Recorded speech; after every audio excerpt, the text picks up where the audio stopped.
अनावश्यक कानुनी लफडा अनि झन्झटबाट जोगिन मन छ भने यी 10 प्रकारका व्यक्तिसँग टाढा नै रहनु बेस।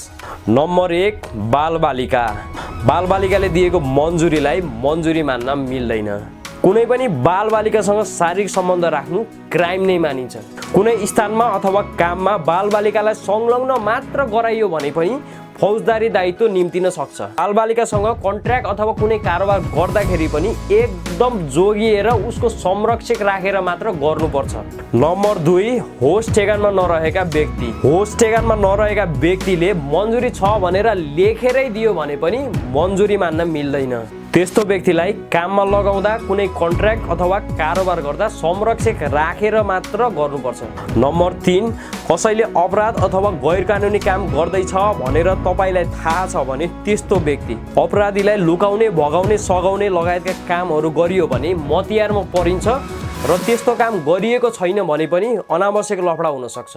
नम्बर 4 जडिया प्रवृत्तिका व्यक्ति। एउटा कुरा त बेउडाको भर हुँदैन र अर्को कुरा रक्सीले मातेको बेलामा उसले दिएको मन्जुरीलाई मन्जुरी मान्न मिल्दैन, किनभने उसको होस ठेगानमा हुँदैन।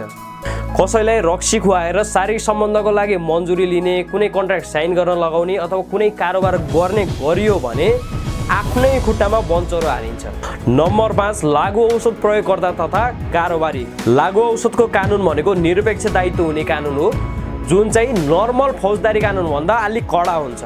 तपाईको गाडी अथवा कुनै सामान लागु औषधको कारोबारमा प्रयोग भएको छ भने त्यो पनि जफत हुन्छ। 50 लाखको गाडी, 1 करोडको गाडी, 2 करोडको गाडी, जति करोडको गाडी भए पनि जफत हुन्छ। अलिक कडा कानुन हुने भएर थोरै मात्रै पनि संलग्नता देखियो भने फस्ने चान्स एकदम हाई हुन्छ। नम्बर 6 फरार अभियुक्त। कुनै क्राइम गरेर भागेको फरार अभियुक्तसँग धेरै उठबस गर्नुभयो भने मतियारमा फस्ने डर हुन्छ। नम्बर 7 घरेलु हिंसा वा हिंसात्मक प्रवृत्ति भएका व्यक्ति। यस्ता मान्छेले कति बेला गएर के गर्छन् थाहा हुँदैन। त्यस्तो व्यक्तिसँग धेरै नजिक हुँदाखेरि आफू नै साक्षी बन्ने अथवा संलग्न पक्ष बन्ने डर हुन्छ। नम्बर 8 मानव बेचबिखन तथा ओसार पसार गर्ने मान्छे। मानव बेचबिखनको कानुन भनेको पनि लागु औषधको कानुन जस्तै कडा कानुन हो। एउटा कुरा त मतियारमा फस्ने डर हुन्छ र केही हिसाबले संलग्नता देखियो भने पनि बढी नै झन्झट हुन सक्छ।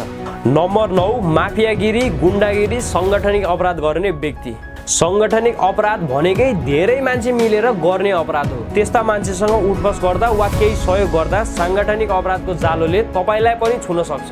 नम्बर 10 कुनै पनि स्क्याम, ठगी, भ्रष्टाचार वा सम्पत्ति शुद्धिकरण गर्ने व्यक्ति। यस्ता व्यक्तिसँगको आर्थिक कारोबारले तपाईलाई फसाउन सक्छ, त्यसैले कुनै पनि कारोबार गर्दा जोगिन पर्छ।